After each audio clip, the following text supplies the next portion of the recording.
Hi hello ಎಲ್ಲರಿಗೂ ನಮಸ್ಕಾರ. ಲತಾಶ್ರೀ ಪಾಕಶಾಲೆ ಲಾಗ್ಗೆ ಸ್ವಾಗತ. ಇವತ್ತಿನ ವಿಡಿಯೋದಲ್ಲಿ ಆಂಧ್ರ ಶೈಲಿಯ ಮ್ಯಾಂಗೋ ಸ್ಪೆಷಲ್ ಚಿತ್ರಾನ್ನ ಮಾಡೋದು ಹೇಗೆ ಅಂತ ತೋರಿಸ್ಕೊಡ್ತಾ ಇದ್ದೀನಿ. ಈ ವಿಡಿಯೋ ಕೊನೆವರೆಗೂ ಸ್ಕಿಪ್ ಮಾಡದೆ ವಾಚ್ ಮಾಡಿ. ಮ್ಯಾಂಗೋ ಚಿತ್ರಾನ್ನ ತುಂಬ ಟೇಸ್ಟಾಗಿರ್ಬೇಕಂತಂದರೆ ನಾನೊಂದು ಐಟಮ್ ಹಾಕೋದು ಹೇಳ್ಕೊಟ್ಟಿದ್ದೀನಿ. ಅದು ಹಾಕಿ ತುಂಬ ಚೆನ್ನಾಗಿ ಟೇಸ್ಟ್ ಇರುತ್ತೆ. ಈಗ ಮಾಡೋದು ಹೇಗೆ ಅಂತ ನೋಡ್ಕೊಳ್ಳೋಣ ಬನ್ನಿ. ಸ್ಪೆಷಲ್ ಮಾವಿನಕಾಯಿ ಚಿತ್ರಾನ್ನ, 2 ತುರಿದಿರೋ ಮಾವಿನಕಾಯಿ, ಒಣಮೆಣಸಿನ್ಕಾಯಿ, ಬ್ಯಾಡಗಿ ಒಣಮೆಣಸಿನ್ಕಾಯಿ 4, ಖಾರಕ್ಕೆ ಗುಂಟೂರು ಮೆಣಸಿನ್ಕಾಯಿ 4, ಹಸಿಮೆಣಸಿನ್ಕಾಯಿ, ಕೊತ್ತಂಬರಿ ಸೊಪ್ಪು, ಕುಟ್ಟಿರೋ ಬೆಳ್ಳುಳ್ಳಿ, ತುರಿದಿರೋದು ಹಸಿ ಕೊಬ್ಬರಿ, 2 ಮಾವಿನಕಾಯಿ ತುರಿದಿರೋದು, ಇಷ್ಟು ಬೇಕಾಗುತ್ತೆ. ಮ್ಯಾಂಗೋ ಸ್ಪೆಷಲ್ ಚಿತ್ರಾನ್ನಕ್ಕೆ ಒಂದು ಕಡಾಯಿ ಇಟ್ಕೊಳ್ಳೋಣ. ಬಿಸಿ ಆಗೋದಕ್ಕೆ 4 ಟೇಬಲ್ ಸ್ಪೂನು ಆಯಿಲ್ ಸೇರಿಸ್ಕೊಳ್ಳಿ. ಎಣ್ಣೆ ಬಿಸಿ ಆಗಿದೆ. ಜೀರಿಗೆ, ಸಾಸಿವೆ, ಮೆಂತೆ ಸೇರಿಸ್ಕೊಳ್ಳೋಣ. ಜೀರಿಗೆ ಸಾಸಿವೆ ಸಿಡ್ದಾದ್ಮೇಲೆ 1 ಸ್ಪೂನು ಕಡಲೆಬೇಳೆ, ಅರ್ಧ ಸ್ಪೂನು ಉದ್ದಿನಬೇಳೆ, 2 ಸ್ಪೂನು ಶೇಂಗಾ ಎಲ್ಲ ಒಗ್ಗರಣೆಗೆ ಸೇರಿಸ್ಕೊಂಡು ಆಯಿಲಲ್ಲಿ ನೀಟಾಗಿ ಫ್ರೈ ಮಾಡ್ಕೊಳ್ಳೋಣ. ಗೋಲ್ಡನ್ ಬ್ರೌನ್ ಆಗೋವರೆಗೂ. ಎಣ್ಣೆಯಲ್ಲಿ ನೀಟಾಗಿ ಫ್ರೈ ಆಗಿದೆ. ಸ್ವಲ್ಪ ಹಿಂಗ್ ಸೇರಿಸ್ಕೊಳ್ಳೋಣ. ಈಗ ಬೆಳ್ಳುಳ್ಳಿ, ಕರಿಬೇವು ಸೊಪ್ಪು ಸೇರಿಸ್ಕೊಳ್ಳೋಣ. ಫ್ರೈ ಮಾಡೋಣ. ಈರುಳ್ಳಿ, ಕರಿಬೇವು ಸೊಪ್ಪು ಆಯಿಲಲ್ಲಿ ನೀಟಾಗಿ ಫ್ರೈ ಆಗಿದೆ. ಈಗ ಹಸಿಮೆಣಸಿನ್ಕಾಯಿ, ಒಣಮೆಣಸಿನ್ಕಾಯಿ ಕಟ್ ಮಾಡಿರೋದು ಸೇರಿಸ್ಕೊಳ್ಳೋಣ. ನೀಟಾಗಿ ಫ್ರೈ ಮಾಡ್ಕೊಳ್ಳೋಣ. ಎಲ್ಲ ಪದಾರ್ಥ ಎಣ್ಣೆಯಲ್ಲಿ ನೀಟಾಗಿ ಫ್ರೈ ಆಗಿದೆ. ಈಗ ತುರಿದಿರೋ ಮಾವಿನಕಾಯಿ ಸೇರಿಸ್ಕೊಂಡು ಫ್ರೈ ಮಾಡ್ಕೊಳ್ಳೋಣ 2 ನಿಮಿಷ.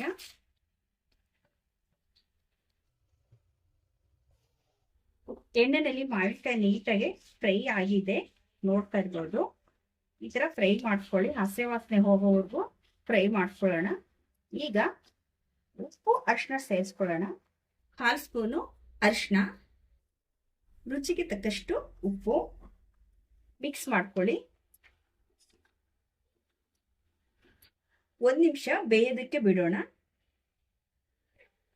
ಮಾವಿನಕಾಯಿ ಚಿತ್ರಾನ್ನ ಗೊಜ್ಜು ಈಗ ರೆಡಿ ಆಗಿದೆ. ಕೊಬ್ಬರಿ ಸೇರಿಸ್ಕೊಳ್ಳೋಣ. ತುರಿದಿರೋ ಸ್ವಲ್ಪ ಕೊಬ್ಬರಿ ಸೇರಿಸ್ಕೊಳ್ಳಿ. ಕಟ್ ಮಾಡಿರೋ ಕೊತ್ತಂಬರಿ ಸೇರಿಸ್ಕೊಳ್ಳೋಣ. ಈಗ 2 ಮಿಕ್ಸ್ ಮಾಡ್ಕೊಳ್ಳೋಣ. ಈಗ ಮಾವಿನಕಾಯಿ ಚಿತ್ರಾನ್ನ ಗೊಜ್ಜು ರೆಡಿ ಆಗಿದೆ. ನಾನು ಮುಂಚೆನೆ ಅನ್ನ ಮಾಡಿ ಉದ್ರಾಗಿ ಆರೋದಕ್ಕೆ ಬಿಟ್ಟಿದ್ದೆ. ಮಾವಿನಕಾಯಿ ಚಿತ್ರಾನ್ನ ಗೊಜ್ಜು ರೆಡಿ ಆಗಿದೆ. ಈಗ ಜಾಸ್ತಿ ಆಗುತ್ತೆ, ಹಾಗಾಗಿ ಸ್ವಲ್ಪ ಸಪ್ರೇಟ್ ಮಾಡ್ಕೊಳ್ತಾ ಇದ್ದೀನಿ. ನಿಮ್ಗೆ ಎಷ್ಟು ಬೇಕೋ ಅಷ್ಟು ಮಿಕ್ಸ್ ಮಾಡ್ಕೋಬಹುದು. ಈಗ ಮುಂಚೆನೆ ಅನ್ನ ಉದ್ರಾಗಿ ಮಾಡಿ ಇಟ್ಟಿದ್ದೆ, ತಣ್ಣಗಾಗೋದಕ್ಕೆ ಬಿಟ್ಟಿದ್ದೆ. ಈಗ ಅನ್ನ ಸೇರಿಸ್ಕೊಂಡು ಮಿಕ್ಸ್ ಮಾಡ್ಕೊಳ್ಳೋಣ. ಸ್ವಲ್ಪ ನಿಮ್ಗೆ ಹುಳಿ ಜಾಸ್ತಿ ಬೇಕು ಅಂತ ಅಂದ್ರೆ ಸ್ವಲ್ಪ ಗೊಜ್ಜು ಸೇರಿಸ್ಕೊಳ್ಳಿ. ಇನ್ನು ಸ್ವಲ್ಪ ಗೊಜ್ಜು ಬೇಕು ಅಂತ ಅಂದ್ರೆ ಕೆಲವ್ರಿಗೆ ಹುಳಿ ಆಗಿರ್ಬೇಕು, ಹಾಗಾಗಿ ಇಷ್ಟಪಡ್ತಾರೆ. ಕೆಲವ್ರಿಗೆ ಸ್ವಲ್ಪ ಲೈಟ್ ಆಗಿ ಹುಳಿ ಆಗಿರ್ಬೇಕು, ಹಾಗಾಗಿ ಸ್ವಲ್ಪ ಕಡಿಮೆ ನೋಡಿ ಹಾಕೊಳ್ಳಿ. ಈಗ ನೀಟಾಗಿ ಮಿಕ್ಸ್ ಮಾಡ್ಕೊಳ್ಳೋಣ. ಮಾವಿನಕಾಯಿ ಚಿತ್ರಾನ್ನ ತುಂಬಾ ಟೇಸ್ಟ್ ಆಗಿರ್ಬೇಕು ಅಂದ್ರೆ ನಿಮ್ಗೆ ತುರಿದಿರೋ ಹಸಿ ಕೊಬ್ಬರಿನೂ ಸೇರಿಸ್ಕೊಳ್ಳಿ. ಹಿಂಗಂತೂ ಹಾಕೋದಂತೂ ಮರಿಬೇಡಿ. ಹಿಂಗ್ ಹಾಕೋದ್ರಿಂದ ಮಾವಿನಕಾಯಿ ಚಿತ್ರಾನ್ನ ತುಂಬಾ ಟೇಸ್ಟ್ ಆಗಿರುತ್ತೆ. ಮಿಸ್ ಮಾಡದೆ ಒಮ್ಮೆ ನೀವು ಹಿಂಗ್ ಹಾಕಿ ಮಾವಿನಕಾಯಿ ಚಿತ್ರಾನ್ನ ಒಮ್ಮೆ ಟ್ರೈ ಮಾಡಿ, ನಿಮ್ಗೆ ಇಷ್ಟ ಆಗುತ್ತೆ. ನೋಡ್ತಾ ಇರ್ಬೋದು ನೀಟಾಗಿ ಮಿಕ್ಸ್ ಆಗಿದೆ. ನೀಟಾಗಿ ಮಿಕ್ಸ್ ಮಾಡ್ಕೊಳ್ಳಿ. ಮಾವಿನಕಾಯಿ ಸೀಸನ್ ಅಲ್ಲಿ ತುಂಬಾ ಚೆನ್ನಾಗಿರುತ್ತೆ. ಮಾವಿನಕಾಯಿ ಚಿತ್ರಾನ್ನ ಎಲ್ಲರೂ ಇಷ್ಟಪಡ್ತಾರೆ, ಹಾಗಾಗಿ ನೀವು ಒಮ್ಮೆ ಟ್ರೈ ಮಾಡಿ. ನಾನು ಆಂಧ್ರ ಶೈಲಿಯ ಮಾವಿನಕಾಯಿ ಚಿತ್ರಾನ್ನ ತೋರಿಸ್ಕೊಟ್ಟಿದ್ದೀನಿ. ಈಗ ಮಿಕ್ಸ್ ಆಗಿದೆ. ಸ್ವಲ್ಪ ಕೊತ್ತಂಬರಿ ಸೊಪ್ಪು, ಸ್ವಲ್ಪ ಕಾಯಿ ತುರಿ ಸೇರಿಸ್ಕೊಂಡು ಮಿಕ್ಸ್ ಮಾಡ್ಕೊಳ್ಳಿ. ರುಚಿ ಅಂತೂ ತುಂಬಾ ಚೆನ್ನಾಗಿರುತ್ತೆ. ರೆಡಿ ಆಯ್ತು ಮಾವಿನಕಾಯಿ ಚಿತ್ರಾನ್ನ. ಆಂಧ್ರ ಶೈಲಿಯ ಸ್ಪೆಷಲ್ ಚಿತ್ರಾನ್ನ ತೋರಿಸ್ಕೊಟ್ಟಿದ್ದೀನಿ ನಿಮ್ಗೆ. ನೀವು ಕೂಡ ಇದೇ ರೀತಿ ಮಾಡ್ಕೊಳ್ಳಿ. ತುಂಬಾ ವೆರೈಟಿ ಆದಂತ ನಾನು ಡಿಫ್ರೆಂಟ್ ಆದ ರೆಸಿಪಿ ತೋರಿಸ್ಕೊಡ್ತಾ ಇರ್ತೀನಿ. ಮಾವಿನಕಾಯಿ ಚಿತ್ರಾನ್ನ ರೆಡಿ ಆಗಿದೆ. ನೀವು ಒಮ್ಮೆ ಟ್ರೈ ಮಾಡಿ ಯಾವ ತರ ಬಂದಿದೆ ಅಂತ ಕಾಮೆಂಟ್ ಮಾಡಿ ನನಗೆ. ಮಾವಿನಕಾಯಿ ಸೀಸನ್ ಅಲ್ಲಿ ಈ ತರ ಚಿತ್ರಾನ್ನ ಒಮ್ಮೆ ನೀವು ಮಾಡಿ ಪದೇ ಪದೇ ಇದೇ ಮಾಡ್ಕೊಳ್ತಾ ಇರ್ತೀರಾ. ಮಕ್ಕಳಿಗೆ, ದೊಡ್ಡರಿಗೆ ತುಂಬಾ ಇಷ್ಟ ಆಗುವಂತ ಸ್ಪೆಷಲ್ ಮಾವಿನಕಾಯಿ ಚಿತ್ರಾನ್ನ ನೀವು ಒಮ್ಮೆ ಸೀಸನ್ ಅಲ್ಲಿ ಮಾಡ್ಕೊಳ್ಳಿ. ಯಾವ ತರ ಬಂದಿದೆ ಅಂತ ಹೇಳಿ ಕಾಮೆಂಟ್ ಮಾಡಿ.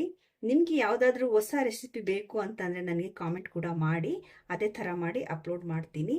ಹೊಸದಾಗಿ ಚಾನಲ್ ನೋಡ್ತಾ ಇದ್ರೆ ಚಾನಲ್ ಸಬ್ಸ್ಕ್ರೈಬ್ ಮಾಡ್ಕೊಳ್ಳಿ, ಪಕ್ಕದಲ್ಲಿರೋ ಬೆಲ್ಲೈಕನ್ ಒತ್ತಿ ನಾನು ಹಾಕಿರೋ ಹೊಸ ವಿಡಿಯೋ ನಿಮಗೆ ಬರುತ್ತೆ.